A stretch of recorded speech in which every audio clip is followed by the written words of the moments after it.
আসসালামু আলাইকুম। ইসমত মিলি আমন্ত্রণ জানাচ্ছি এনটিভির মধ্যাহ্নের খবরে।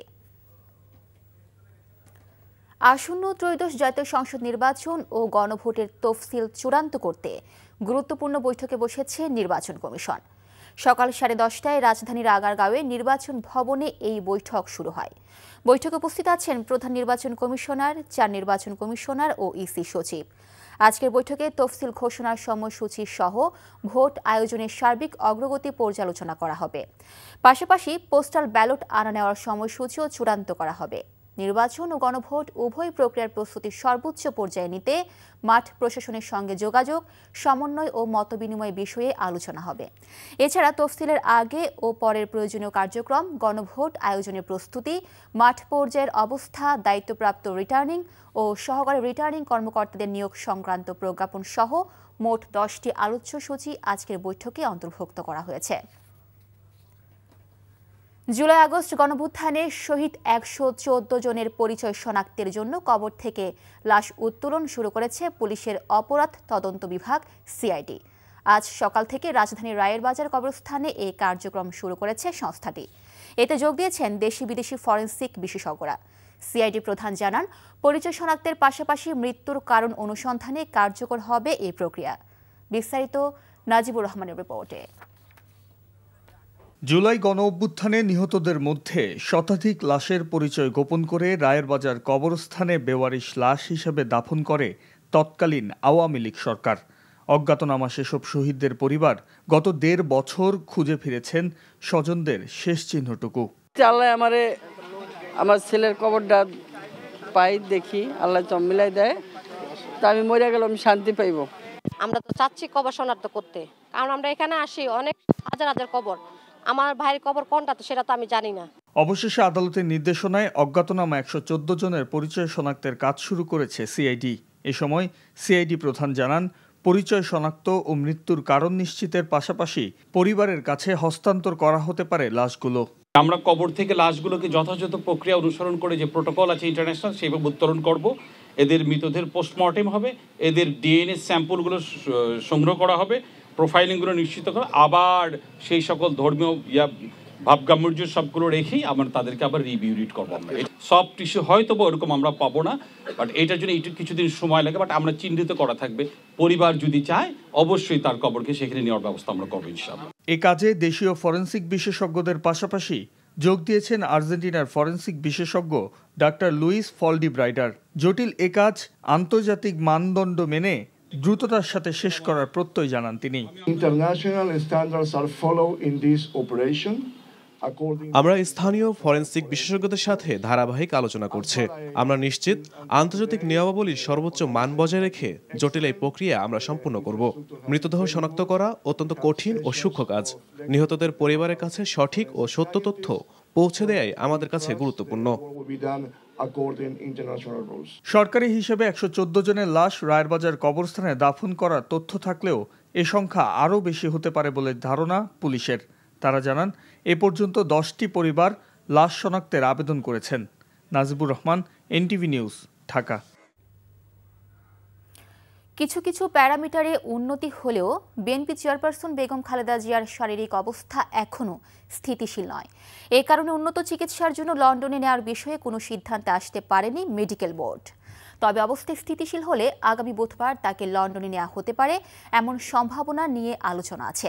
সেক্ষেত্রে মঙ্গলবার ঢাকায় আসবে কাতারের আমিরের দেয়া রয়্যাল এয়ার অ্যাম্বুলেন্স। জানা গেছে, বেগম জিয়ার ডায়াবেটিস, কিডনি, হৃদযন্ত্র ও ফুসফুসের সমস্যা ওঠানামা করছে। এর কিছু কিছু কখনো নিয়ন্ত্রিত, আবার হঠাৎ নিয়ন্ত্রণের বাইরে চলে যাচ্ছে। সবশেষ তথ্য অনুযায়ী খালেদা জিয়ার শরীরে হিমোগ্লোবিন কমে গিয়েছিল, সেটি বেড়েছে। কিডনির কার্যকারিতা কিছুটা বৃদ্ধি পেয়েছে, ফুসফুসেরও উন্নত হয়েছে, তবে তিনি এখনও শঙ্কামুক্ত নন। সব প্রস্তুতি থাকা সত্ত্বেও বিমান যাত্রার জন্য শারীরিকভাবে সক্ষম না হওয়ায় খালেদা জিয়ার লন্ডন যাত্রা বিলম্বিত হচ্ছে। খালেদা জিয়ার স্বাস্থ্যের সর্বশেষ খবর জানাতে রাজধানীর এভারকেয়ার হাসপাতালের সামনে থেকে আমাদের সাথে যুক্ত হচ্ছেন সহকর্মী আরাফাত ইসলাম। আরাফাত, খালেদা জিয়ার স্বাস্থ্য নিয়ে চিকিৎসকরা কি বলছেন, এই বিষয়ে নতুন কোনো তথ্য আপনার কাছে আছে কিনা, এবং সেই সাথে হাসপাতালের সামনে দলীয় নেতাকর্মীদের ভিড় কেমন দেখতে পাচ্ছেন?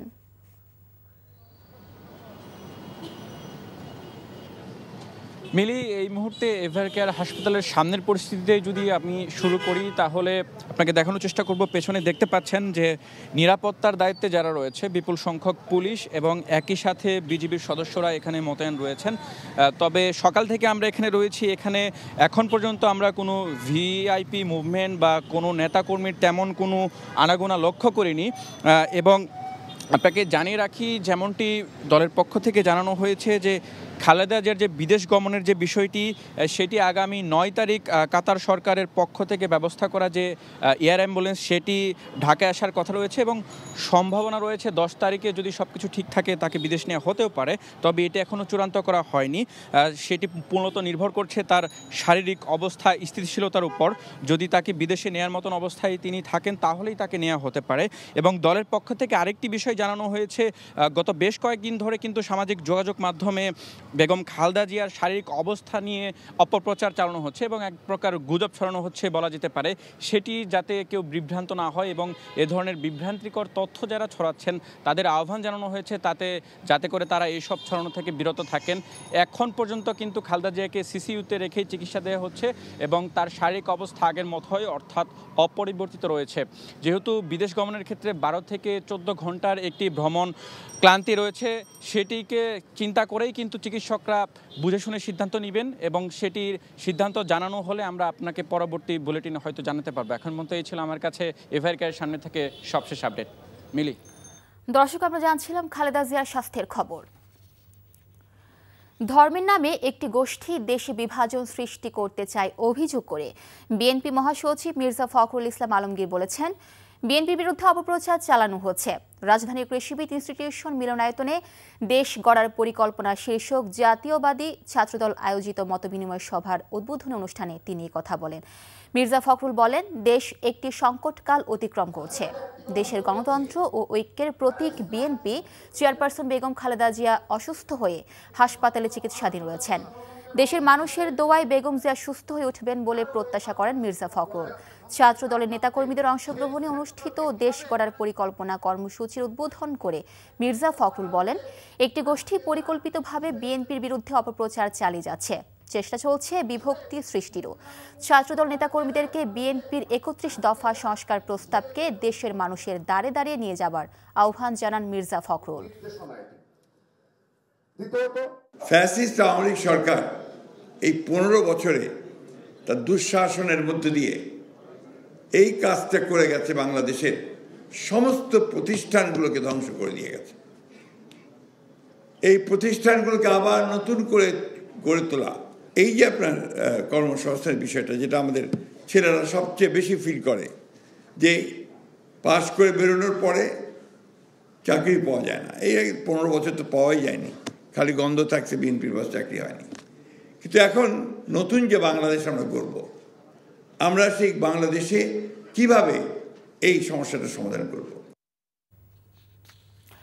টেকনিক্যাল পদমর্যাদা, নিয়োগ বিধি সংশোধন, পদোন্নতিতে গ্রেড বাড়ানো সহ 6 দফা বাস্তবায়নের দাবিতে স্বাস্থ্য অধিদপ্তরের প্রাঙ্গণে অবস্থান কর্মসূচি পালন করছে বাংলাদেশ হেলথ অ্যাসিস্ট্যান্ট অ্যাসোসিয়েশন। শহীদ মিনারে 3 দিন অবস্থানের পর রাজধানীর মহাখালীতে স্বাস্থ্য অধিদপ্তরের সামনে অবস্থান করছেন বাংলাদেশ হেলথ অ্যাসিস্ট্যান্ট অ্যাসোসিয়েশন। কর্মসূচির কারণে সারা দেশে তাদের কার্যক্রম বন্ধ থাকায় বিঘ্নিত হচ্ছে টিকাদান কার্যক্রম। তাদের দাবি, শূন্য পদে নিয়োগ প্রদান ও নিয়োগের ক্ষেত্রে শিক্ষাগত যোগ্যতা স্নাতক করতে হবে। টেকনিক্যাল পদমর্যাদার জন্য গত 20 বছর যাবৎ দাবি জানিয়ে আসছে হেলথ অ্যাসিস্ট্যান্টরা। 10 বছর ধরে লাগাতার আন্দোলন করলেও কর্তৃপক্ষ শুধু আশ্বাস দিয়ে যাচ্ছে, বাস্তবায়নের পথে হাঁটছে না। কেন্দ্রীয় সমন্বয় পরিষদের সাথে ঊর্ধ্বতন কর্মকর্তাদের দফায় দফায় আলোচনা হলেও তা ফলপ্রসূ হয়নি বলে দাবি আন্দোলনকারীদের। এ সম্পর্কে আরও জানাতে স্বাস্থ্য অধিদপ্তর থেকে সরাসরি যোগ দিচ্ছেন সিনিয়র করেসপন্ডেন্ট তামজিদ সুমন। তামজিদ, কি বলছেন আন্দোলনকারীরা তাদের দাবি দেওয়া সম্পর্কে, আর স্বাস্থ্য সেবায় এই কর্মসূচির কি প্রভাব পড়েছে?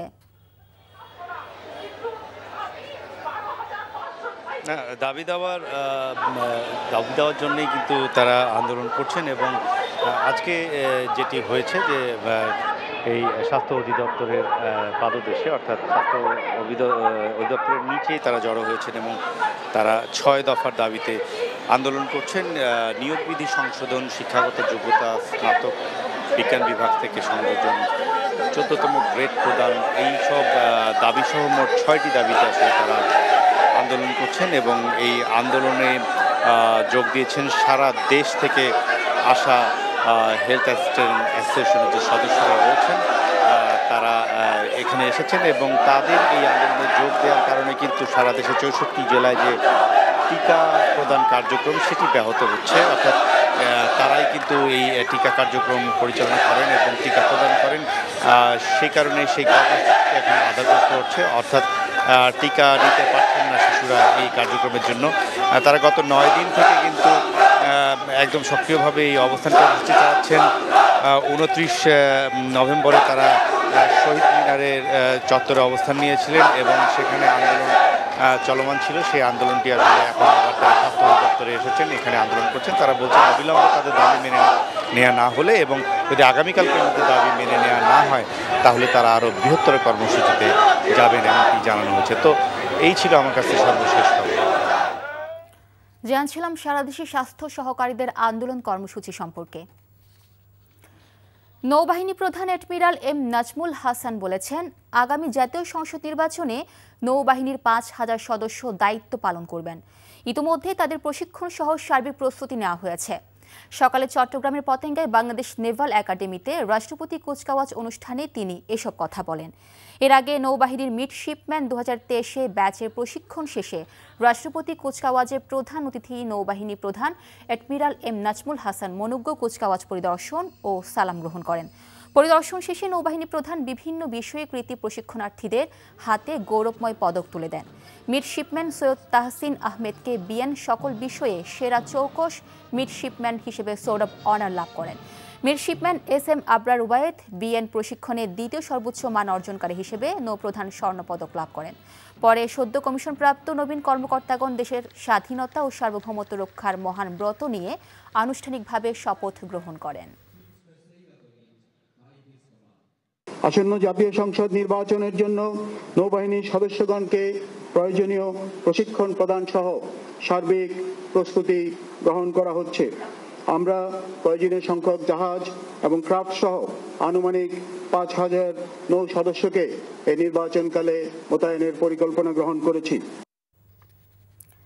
কান্না থামছে না কৃষানী আনোয়ারার, দুশ্চিন্তায় দিশেহারা তার পরিবার। রাতের আধার কাটিয়ে ভোর হতেই যেন নেমেছে আরেক অন্ধকার। লকলকে ডগা, থরে থরে সাজানো ঝুলন্ত কচিলাও সব নেতিয়ে পড়েছে। সেই সাথে মুখ থুবড়ে পড়েছে তার স্বপ্ন। রাতের আধারে ক্ষেতের সব লাউ গোড়া থেকে কেটে দিয়েছে দুর্বৃত্তরা। আরও জানাচ্ছেন জাহিদুর রহমান। আমি কিস্তিটা কিভাবে চালাবো, এই চালানোর মতো না, আমার এই ক্ষতিটা করে দিল। গাছের সঙ্গে এ কেমন শত্রুতা? ধামরাইয়ের কুল্লা ইউনিয়নের চর বরদাইল গ্রামের মানুষের মুখে মুখে এই কথা। এনজিও থেকে চড়া সুদের ঋণে 19% জমিতে করেছিলেন লাউয়ের চাষ। ফলনও হয়েছিল বেশ। লাউ বিক্রি করে দায় মেটাবেন, চলবে সংসারের চাকা। সব স্বপ্ন ধূলিসাৎ করে দিয়েছে মানুষ বেশি নরপশুদের এই কাণ্ড। 80,000 টাকা কিস্তি উঠাইছি, 80,000 টাকার কিস্তি সঞ্চয় ডিফিএস লয়ে 2200 টাকা আমার দেওয়ান লাগে প্রতি সপ্তাহে। যেটা টান দিয়ে হেঁটেই দিই কাটা, যেটা টান দিয়ে হেঁটেই দিই কাটা। তো আমি তো গরিব মানুষ, বুঝছেন, আমি কিন্তু কিস্তি উঠাই করছি এগুলা। যদি একটু সহযোগিতা না পাইতো তাহলে আমি খারে পারুম না। কোনো কারণ ছাড়াই এমন ঘটনায় আতঙ্কিত প্রতিবেশী প্রান্তিক চাষিরাও। আমরা তো জানা মতো এরকম সতর্কতা দেখি না কারোর সাথে। এখন এই যে পাশের ক্ষেতে গাছ কেজন আজকে রাতে কেটে ফেলছে, তো এখন আমরা তো আতঙ্কের ভিতরে আছি, কারণ পাশের মাঠটা যে কাটবে না এটাও তো শিওর না, এটাও কাটতে পারে। ন্যাক্কারজনক এমন ঘটনায় ক্ষুব্ধ স্থানীয় কৃষি বিভাগ। জড়িতদের শনাক্ত করে দ্রুত আইনের আওতায় আনার তাগিদ এই কর্মকর্তার। কৃষক যখন নিজে থেকে এই পরিশ্রম করে কোনো একটা ফসল ফলায়, সেই ফসলটা যদি কোনো মানুষ শত্রুতা করে যদি ওটাকে নষ্ট করে ফেলে, এটার বড় কঠিন শাস্তি হওয়া উচিত। আমাদের কৃষি বিভাগ থেকে তাদের ক্ষতিপূরণের কোনো সুযোগ নাই, সরকারিভাবে কোনো বরাদ্দ নাই। গাছের প্রতি কেবল নিষ্ঠুরতাই নয়, মানুষের এমন বর্বরতার বলি হয়ে পথে বসার উপক্রম হয়েছে প্রান্তিক এই কৃষক পরিবারের। অসহায় পরিবারটির পাশে দাঁড়িয়ে এমন কাণ্ডের বিরুদ্ধে সোচ্চার হবার আহ্বান জানিয়েছেন গ্রামবাসী। Zahidur Rahman, NTV news, Dhamrai, Dhaka. এ ছিল মধ্যাহ্নের খবরে। এই খবরের ভিডিও সহ আপডেট জানতে ভিজিট করুন NTV অনলাইন www.ntvbd.com। এছাড়াও NTVর জনপ্রিয় সব অনুষ্ঠান ও খবরের আপডেট জানতে ভিজিট করুন আমাদের ইউটিউব ও ভেরিফাইড ফেসবুক পেজে। দুইটাই দুপুরের খবর দেখার আমন্ত্রণ রইল। ধন্যবাদ সবাইকে।